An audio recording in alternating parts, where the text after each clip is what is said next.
Holy moly, Garland Nixon back with Matt Weinglass for part two. Let us get going.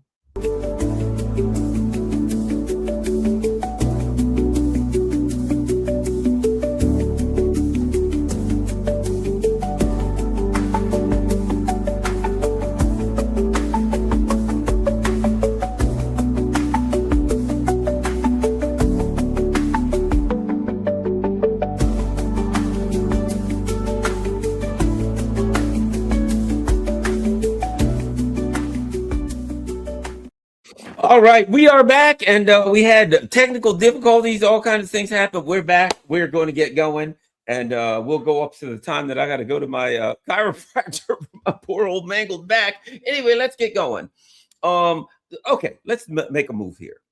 So David Ellison and the Zionist billionaires have decided they got the situation covered. Barry Weiss, a stellar intellect, I might say. They put her in charge of CBS, and man, what a disaster. Erica Kirk's on, and they look like a couple of schmucks. I mean, I was watching the other day. Well, we talked about it. I told you where I saw that former football player, and the poor guy looked like he was in a hostage video, and everything is anti-Semitism all the time. It's the ZBS News. Your thoughts, Matt?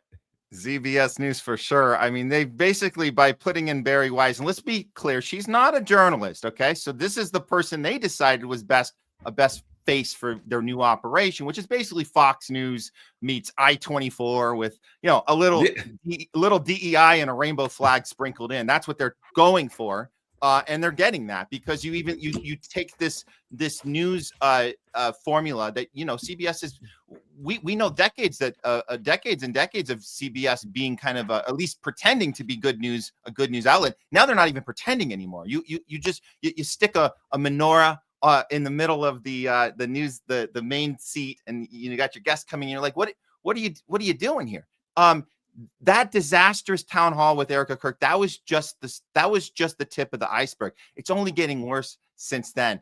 We're hearing from their employees at CBS. They're telling us how bad it is. That there was somebody who told us about how the 60 Minutes story that was pulled because they didn't want Trump to look bad with the illegal deportations that were supposed to go to Venezuela. They're Venezuelans that got sent to El Salvador. So they pulled that off the air, and they want to switch it up with another town hall with Alan Dershowitz. So whoever's making these decisions is not somebody who's being pretty smart about this at all. But maybe they don't care. Maybe they don't care what it looks like. They just own it, and we got to separate those two issues, Garland. We're talking about they're doing a bad job with presentation, but maybe that doesn't matter because the more important thing is that they own it, and they're going to continue buying up all of these media outlets, so it won't even matter if we don't like it. They're just going to own it all. That's it. I think you're right. They'll own it, and it's like this. If I'm Larry Ellison, I didn't buy ZBS. I didn't buy it to make a profit. So what do I care if it loses money? I didn't buy it to make a profit. This is not a media outlet. This is a Zionist public relations firm. Nothing else. Now they're going to get a CNN, which will soon be CNN, will soon be CNN. Same thing. So what you'll have in the United States, you know what it is? I remember a while back talking about Ukraine and saying whatever they do comes here. So they had a bunch of media outlets, right? They had, I think, 6 main TV stations. They shut them all down except one. They folded them into one, and that one just shows like nonstop war propaganda 24 hours a day. That comes from like MI6 and the CIA, right? What they did there, at that time, I said that's what they're going to do here. That's all they're doing. You buy them, you fold them all into one. At some point, CBS News and CNN should just play the same stuff. We got Alan Dershowitz. Next, we have an ode to the Stern Gang or something like that, and you just show. And this is why you've been lied to about the liberty all day long. What do they care? Yeah, well, it's even worse because now you have this entertainment element of the media corporations are buying. You have Paramount, you have you have the social media element, you have TikTok, but You know, so all of these, they're basically getting it from every element of communication, whether it's news or entertainment, but it's about getting into every one of our screens at all times. So it won't even matter what channel you flip on. It's going to be this state propaganda, specifically Israel state propaganda. And now we have this WB deal we've been looking at, how they're going to pull this off. It's pretty remarkable watching this thing unfold. It's going to be a little harder for Ellison to pull this one off, but it looks like it's going in his direction, and that's going to be really, really bad from the entertainment side of things here in Hollywood. So Ellison's going to own, it looks like, the whole Paramount CBS thing. He's going to own CNN and all of that stuff.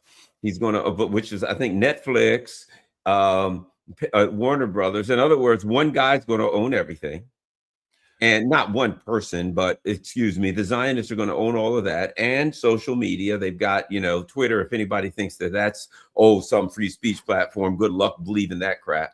I'll put it like this: I used to be able to say, I would search, if I search my name. Let's say you go in there and search my name, you would find all the latest. Like I did Galloway yesterday. Mm-hmm. Usually, if you search my name right after I went after Galloway, you would find hundreds and hundreds. People were like, he was a jerk, he was great, whatever, right? Now, I go on Galloway, you search my name, you'll find maybe 2 things, and then the next one will be 4 days old. In other words, nobody put anything up for Garland Nixon for the last 4 days, even though he was on Galloway an hour ago. So it's obvious now, and if you look at particular things, Twitter is where that. So, like you said, everything. What they've done here is the Zionists. It's social media. It's and then J.D. Vance and these people go out talking about, oh yes, they're losing their democracies in Europe because of all of the censorship. What a joke! Not that he's not right, but it's no worse than here. It's just, I'll put it like this: it's a different flavor. That's all it is.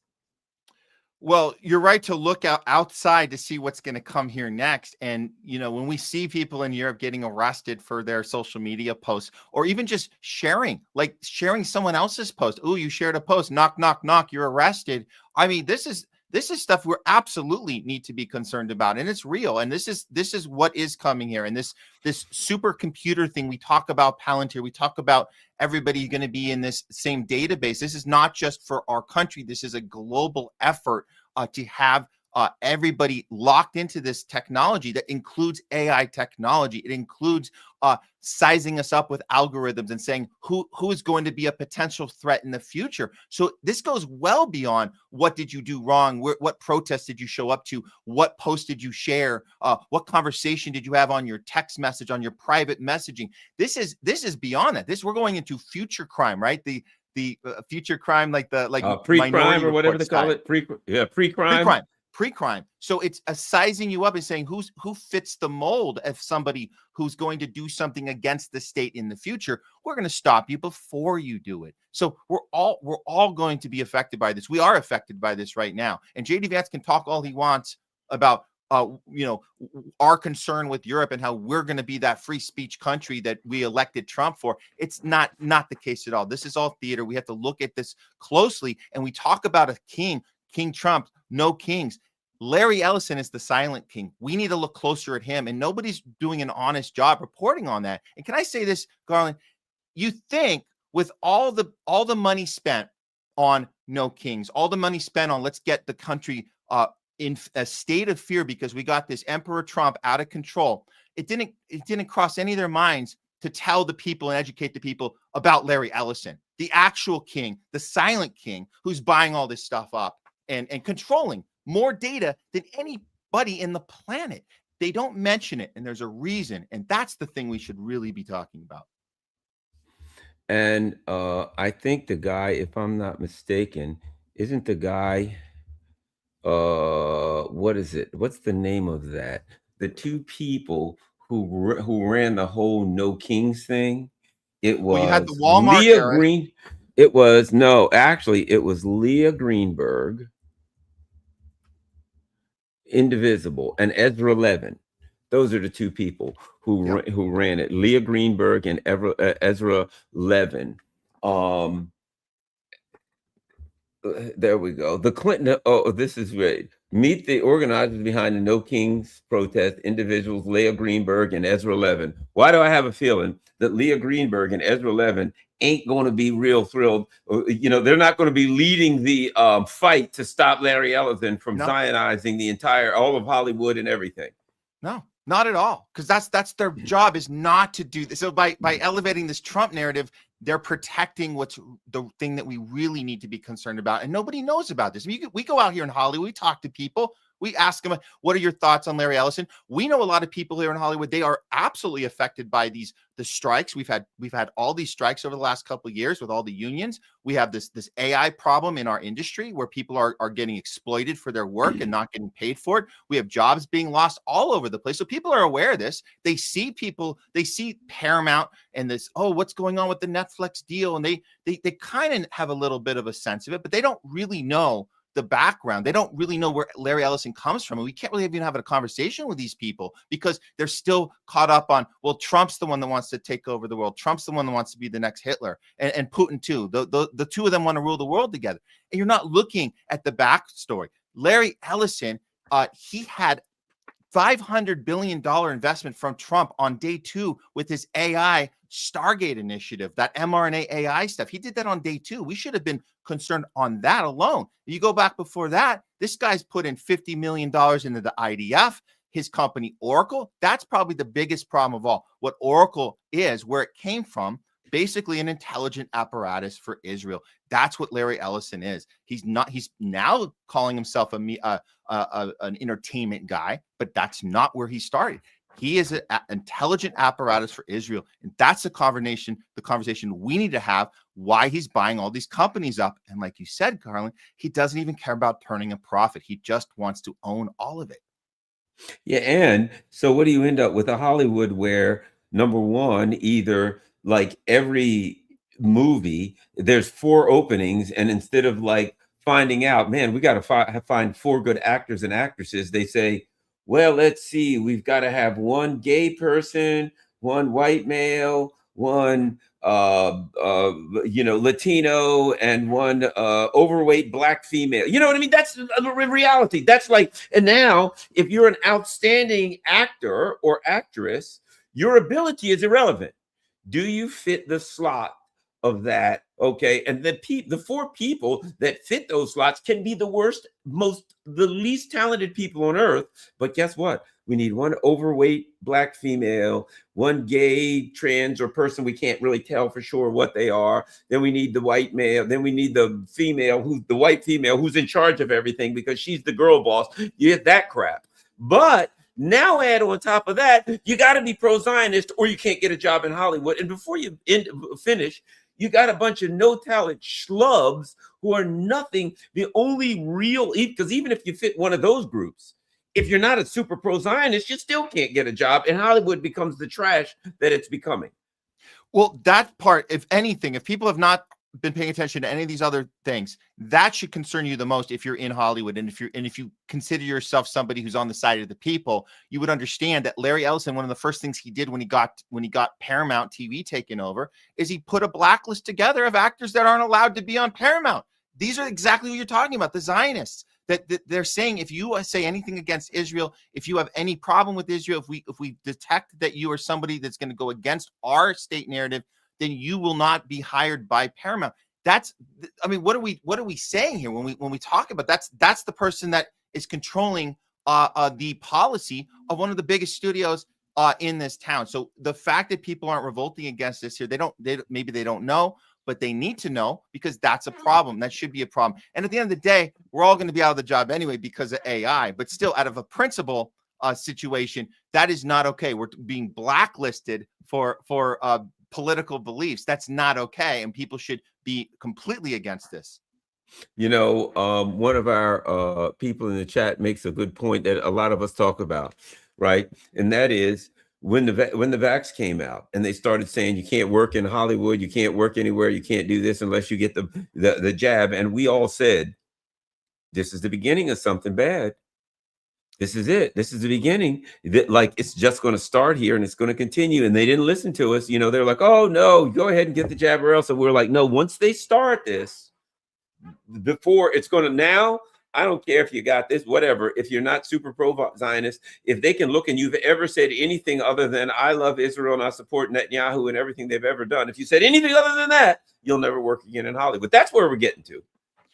Oh, yeah. And then this is why they say we're not allowed to talk about COVID. Well, we weren't allowed to talk about COVID then. Now we're not allowed to talk about COVID because it was so long ago. Come on, Matt. Come on, Garland. Why are you guys living in the past? We're moving on. No, we're not moving on. What you're talking about there is key. They set a precedent. They conditioned the American people. They conditioned the people globally, really. But right here, we can see it. We can see this mindset that when they announce the next thing, it's get in line. You've trained the animal to do the thing. You've trained the dog about how do you get your treat. Sit, boy. Good boy. Here's your treat. So we need to talk about how did they get us all to sit? And by sitting in this analogy, that means throwing away everything you believed in as a person of humanity. You X'd out people in your life. You uninvited them to Thanksgiving dinner. You were willing to have people lose their jobs. You said good riddance. Noam Chomsky said put everybody not vaccinated in their own little camp. I mean, these things were said. They were vocalized. And the fact that people say don't talk about it anymore, we did the best with what we could do at the time with what we knew. No, that's not true at all. And even if it was true, even if that's true, even if we did the best we could do with the information we had at the time, we still need to talk about what went wrong so we don't do it again. But that's not what we're doing right now. We're not talking about it. And the next blacklist that comes out, or the next threat, everyone's going to line up, and they have no problem uninviting mom and pop and brother and son and whoever you have in your family. Uninvite them again because they're on the list. Well, and here's what you see going. You can't work because you're laid off or fired because you won't get the jab, right? Well, and you can't work or laid off or fired because you're not pro Zionism.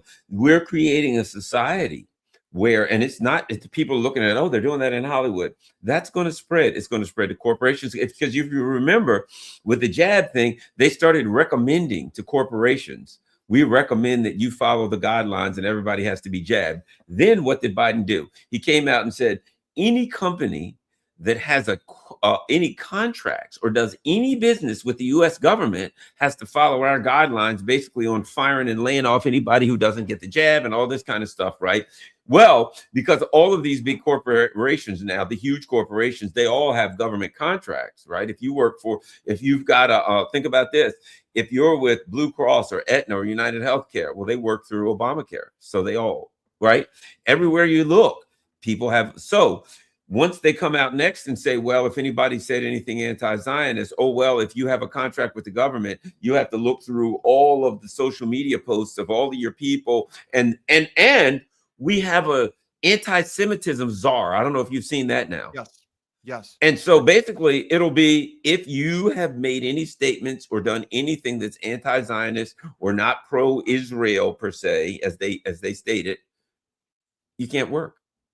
You'll shut down. You can't have a job. That's what's coming. That is what's coming. And they're going to make examples of people. They're going to show us what happens. And so the rest of us will second guess whether we want to continue doing the thing we're doing, and how far are they willing to take it? How many examples will they be making about this?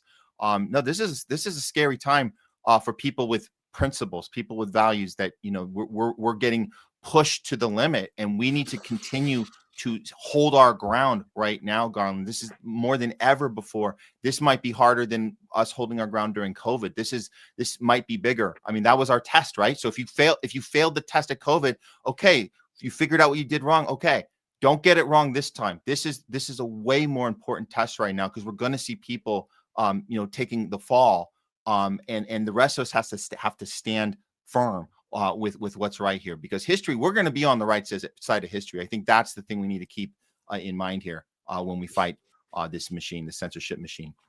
What do you think of the release of the Epstein, the Epstein files?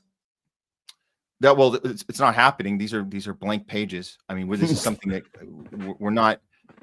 What we talked earlier about, it's not something that we're going to ever get. The ping pong match is going to continue back and forth, and Trump's going to be able to get away with saying Democratic hoax at the same time. It's because Clinton is implemented in them, and that's what's going on there. So it's this constant contradiction, constant excuse making. But there isn't anybody in this administration right now working overtime tirelessly to get this thing done. They're working overtime to do the opposite, to redact as much as they possibly can. It's not just to protect Trump, it's to protect the entire apparatus. That's what's happening. Anyone speaking up against it, they're being targeted. We know what happened to Marjorie Taylor Greene. We know what's happening to Thomas Massie. If you're a Trump guy, you should be paying attention to how Trump is treating those two and what's been going on there, because that is him saying, this is what we say to people in our own party who are saying this is wrong. This is what we do to you. And I hope Thomas Massie can hang on. We know that Marjorie Taylor Greene has said, I'm throwing the towel in at the end of January. And, we don't blame her for that. I'm sure it's taken a toll, but we need more people like Massie to stick it out here as best as they can. Yeah, I've heard people say, hey, the two of those should run for, that's president and vice president 2028. For the same reason that she stepped down, they ain't running. I think she stepped down because somebody had a talk with her, what I mean, and told her, well, either you step down or we're just saying it's a dangerous world out here. Things happen. I mean, not threatening you or anything, but things happen. So that's my belief. I believe she was threatened. We're not threatening you. We just we just happen to know where your kids go to school. It's just a little fun fact. I'm not doing anything with it. We just thought you should know. We know that. That's all. So you know how the game plays. Let me ask you this. This whole Charlie Kirk thing, there's new stuff coming out about meetings at clandestine meetings at military bases. And Nicki Minaj now, they're training her. Erica Kirk is, man, if she doesn't look like an op, I'm not saying she is. I'm just saying if she was an op, she'd be doing the right thing. She'd be doing well, acting like an op. And now there's, Nicki Minaj. This thing's getting to be a clown show, isn't it? Oh, it's totally a clown show, and all the spectacle which occurred, this AM Fest that just happened. You're referring to when Nicki Minaj came out, just the entrance, the Erica Kirk over the top entrance with the fireworks, and it's like, do they know how bad this looks? It looks like a spectacle because it is, and so she's going through these motions of trying to rewrite her husband's legacy. That's what's happening here. We're seeing this book being pushed. This language about what we talked about it all the time, this Shabbat Shalom stuff going on. None of that is real. It's all made up after the fact. And we use the term, if Charlie, could see this now, he'd be rolling in his grave. That's definitely applies here, because you're talking. I mean, this whole story she concocted. Charlie comes home and on a Friday night, he says Shabbat Shalom, and he takes his phone and he puts it in a junk drawer, and then we spend the Sabbath together. And he doesn't do any posts on Twitter. Never, ever does posts on Twitter from Friday night through Saturday. Really? Because that's easy to check. And guess what? We checked it, and he's done thousands of posts in that time frame. So there's that. But ultimately, you can see the script unfolding, the rewriting of history, the trying to confuse a lot of the Christian followings of Turning Point. I mean, they're trying to confuse them. So luckily, there's people like Tucker that shockingly spoke at that event, which was amazing. That was probably the highlight of the event, was Tucker's speech. But you have people definitely going, wait, this doesn't seem right, but they are certainly fooling a lot of them as well, because this idea that Christians have this obligation to support the Jewish communities as much as they can, and Israel has to be first, even though you're Christian. And this whole thing, this narrative that Charlie was about that. That's funny, because it seems to me that Charlie spent the end of his life questioning this very thing. And that's what we look at. And that's why that is the thing we start from when we start asking real questions about what happened. I would say this: Candace Owens, she's not the only person fighting for the truth. We know there's others, but she's one of the most influential, we should say. And I think that her meeting, apparently 4.5 meetings she had with Erica, that did disappoint a lot of her following, because she didn't seem to have much that came out of that, other than we agreed to disagree, but we did agree on a lot of things, more than I thought.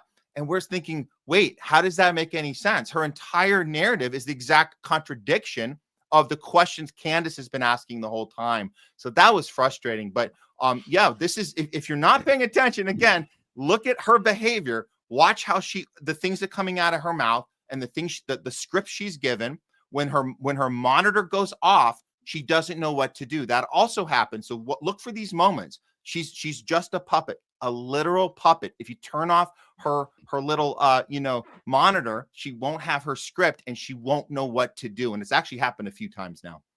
Yeah, she just seems, this is like, that's the most suspicious thing I've ever seen in my life with her. Like the weirdness of her, man, just this immediate recovery. He's dead one day, the next day she's out dancing in the streets with pyrotechnics taking it over, you know, and you look at the history and that and Israel. I mean, everything just stinks to high heaven. It stinks. It's like you do not have to be Sherlock Holmes to look at this and say, something ain't right here.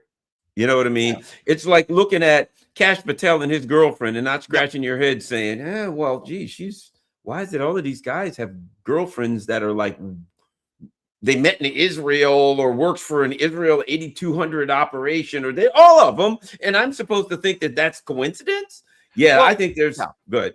No, I was going to say, luckily in that case, Stephen Miller's wife sat down to really get to the bottom of those two relationships. So luckily we got that one solved, and they totally check out, because Kash and his girl, they had to talk about what a long distance relationship was like and why he hasn't put a ring on it. So I feel comfortable now, Garland, that relationship checks out, because we had some really good journalism done by Stephen Miller's wife. So that's good. That checks out. Yeah, that what an interesting group. Well, I got to get ready to run, but thanks a lot for coming back on. Well, we got another 26 minutes in. I think we got close to our hour. Matt, tell everybody where they can find your THL Presents and all that stuff. Yeah, so it's The Homeless Left. We're on Rumble, so you guys can find us pretty easily there. The Homeless Left.